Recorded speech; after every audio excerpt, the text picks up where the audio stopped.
Today, we're going to talk about something that's, well, it's one of the most subtle, yet really destructive forms of psychological manipulation out there. It's a tactic that doesn't use force at all, but something way more insidious. It actually makes you question the very fabric of your own reality. So let me just start with a question for you. What if someone can make you question your own memory, your own thoughts, your own sanity? And what if the scariest part was you wouldn't even see it happening? I know, it sounds like something out of a movie, but this is a very, very real tactic that we all need to understand. Okay, so let's get right into it. The name for this kind of manipulation is gaslighting. And just knowing what it is, really understanding it, is the first, most important step towards seeing it and, of course, defending yourself against it. So what are we really talking about here? Well, gaslighting is a tactic where someone deliberately, and this is key, deliberately makes you doubt your own memories, your perception of what happened, or even your own sanity.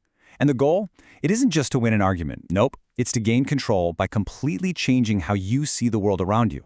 And you'll notice it almost always starts small, with these little dismissive phrases. You know the ones. Things like, oh, you're just overthinking things, or a flat-out denial. That never happened. And over time, hearing these phrases again and again, it just chips away at your self-trust, making you start to believe their version of reality over your own. Now, what's so important to understand is that this isn't just random. It's not chaotic. Gaslighting usually follows a pretty predictable four-step pattern. And once you can see this pattern, you can see the manipulation for exactly what it is. So first up, they deny reality. They'll insist an event you remember crystal clear just didn't happen. Then, step two, they minimize your feelings. They'll tell you you're being too dramatic or way too emotional for having a completely normal reaction. Third, they shift the blame.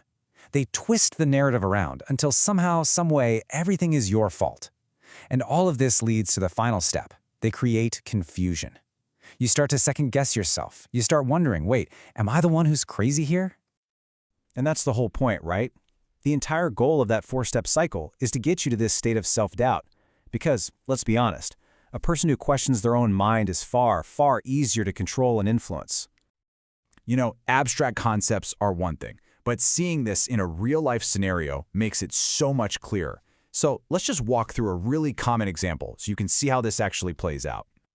Okay, imagine someone makes a really significant promise to you. You remember the conversation perfectly, but later, when you bring it up, they just look you straight in the eye and say, "I never said that." So you insist, right? And they might even laugh at you, telling you you're imagining things or that you always misunderstand.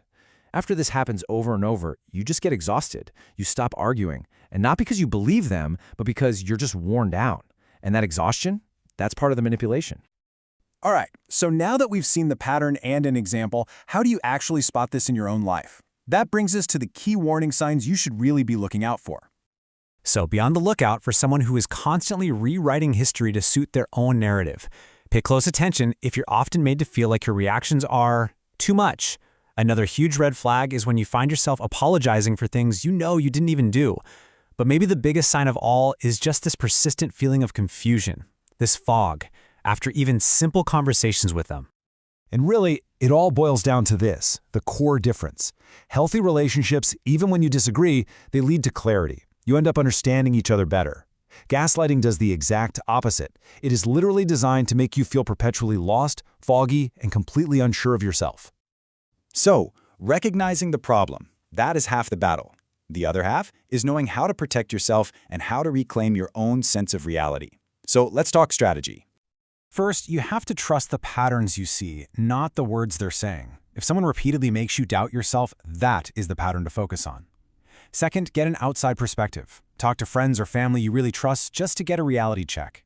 And third, and this can be a game changer, if you have to, keep notes. Writing things down creates a physical record that simply can't be denied or rewritten later. So this is the crucial point, and I really, really want this to sink in. You are allowed to trust your own memory. You are allowed to trust your own perception and your own feelings. Period. And here's why that's so powerful.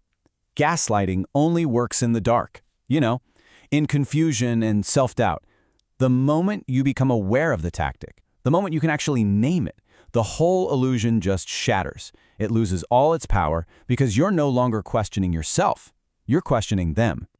And we'll just end with this thought. If you've ever found yourself in a situation, maybe with one specific person, where you just constantly felt like you were losing your mind, I want you to take a step back, because it's entirely possible that you were never the problem to begin with.